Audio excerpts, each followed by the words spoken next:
बिस्मिल्लाहिर्रहमानिर्रहीम। अस्सलाम वालेकुम। हानी किचन में वेलकम करती हूँ। आज हम बनाने जा रहे हैं शामी कबाब। इंग्रेडिएंट्स नोट कर लीजिए। शामी कबाब मैं अपने तरीके से बनाना बता रही हूँ, इसमें क्या क्या डलेगा वो नोट कर लीजिए। के लिए हमें गोश्त चाहिए आधा किलो, यानी 500 ग्राम या आधा किलो से थोड़ा सा ज्यादा ले लें। मेरा थोड़ा सा आधा किलो से ज्यादा बने तो 500 ग्राम गोश्त है। और मैंने इतनी बड़ी बोटियाँ ली हैं। कीमा नहीं लिया मैंने, क्योंकि मैं कीमे के नहीं बनाती, बोटियों के बनाएंगे तो इसके रेशे बहुत अच्छे बनते हैं। जब ये मैं कबाब बनाऊंगी तो इसके आप रेशे देखिएगा। इसके साथ हमने 1 कप चने की दाल ली है। कप का साइज दिखा देती हूँ मैं, इतना बड़ा ये कप का साइज है। ये 1 कप मैंने चने की दाल ली है और इसको मैंने 15 मिनट के लिए पानी में भिगो दिया था धोकर। अब हम अपने इंग्रेडिएंट्स नोट कर लेते हैं, इसमें क्या क्या डलेगा। साबुत मिर्चें ली है मैंने 15 से 20 अदद साबुत मिर्चें हैं। नमक हस्बे जायका, आप लोग अपने टेस्ट के मुताबिक डालिएगा। मैंने 1 टेबल स्पून लिया है। सफ़ेद जीरा 1 टेबल स्पून, अदरक लहसुन 2 टेबल स्पून लिए। और अदरक मैंने साबुत ली है, उसको मैंने स्लाइसिस में काट लिया है, वो भी मैं इसमें डालूंगी। 1 इंच का टुकड़ा। 3 अंडे चाहिए होंगे हमें, पानी चाहिए होगा, फ्राई के लिए ऑयल चाहिए होगा। साथ में हरा धनिया है, प्याज है, हरी मिर्चें हैं, जिन्हें हम चॉप करेंगे बारीक और हम बाद में कबाब में डालेंगे। अब हमें जिसमें बनाना है उस पतीली में हमने पैन में हमने गोश्त डाल दिया है अपना। साथ में हमने ये भीगी हुई चने की दाल है, ये मैं डाल दूँगी। साथ ही हम इसमें साबुत मिर्चें डाल देंगे अपनी,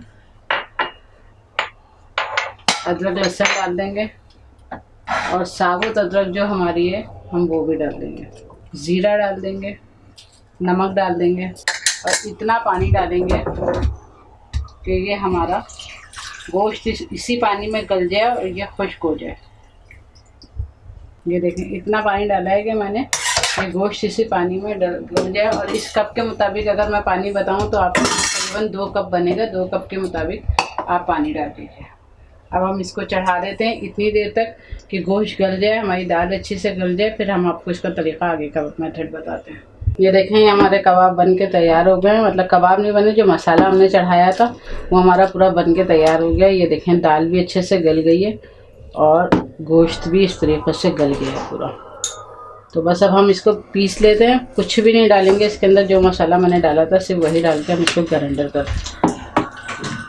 चॉपर में पीस देते हैं डाल के।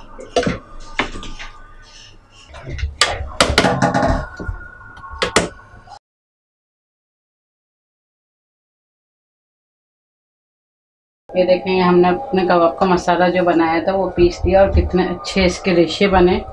ये देखें, बहुत अच्छे इसके रेशे बने। अब मैं इसमें तमाम सामान डालूंगी। ये प्याज मैंने बताई थी चॉप की हुई, हरी मिर्चें चॉप की हुई और धनिया कटा हुआ।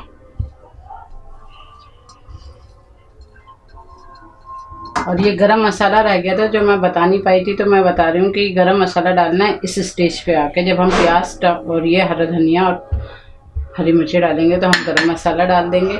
साथ ही हम अंडे डालेंगे।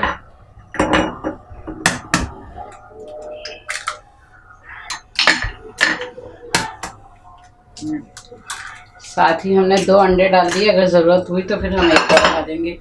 अंडे डालने से इनकी बाइंडिंग बहुत अच्छी हो जाती है। और जिन लोगों को ये कंप्लेन है कि उनके कबाब बनाते हुए टूट जाते हैं या फ्राई करते हुए टूट जाते हैं, तो उनके लिए ये बहुत अच्छे इस तरीक़े से आप लोग बनाइए। इंशाल्लाह बहुत ही लजीज बनेंगे और बहुत ही खूबसूरत।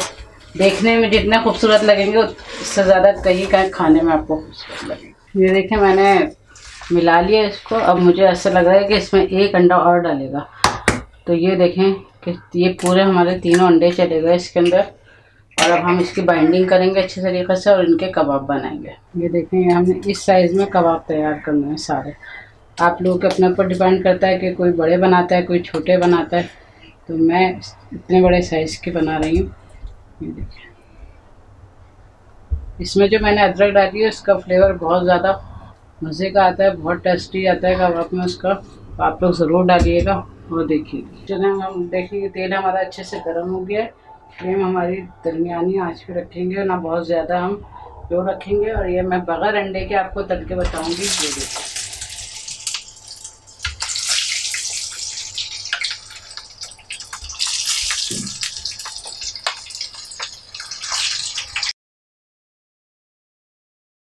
अब साइड चेंज कर लेते हैं। ये देखिए, स्टेज पे आके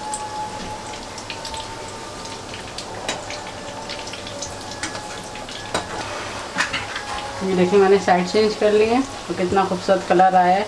और ये टूटेंगे भी नहीं बगैर अंडे के, क्योंकि अंडे हमने बाइंडिंग के दौरान डाल दिए थे। तो ये है कि जिन लोगों को कंप्लेन होती है कि उनके कबाब टूट जाते हैं या सही नहीं बनते, तो इस तरीक़े से ज़रूर ट्राई करिए इस तरह मैंने बताया। वीडियो पसंद आए तो आप लोग लाइक करें, शेयर करें और सब्सक्राइब करना मत भूलिएगा। ये हमने फ्लेम बंद कर दिया। अब हम अपने कबाब अच्छे से निकाल देंगे जो हमारे फ्राई हो गए। ये देखें,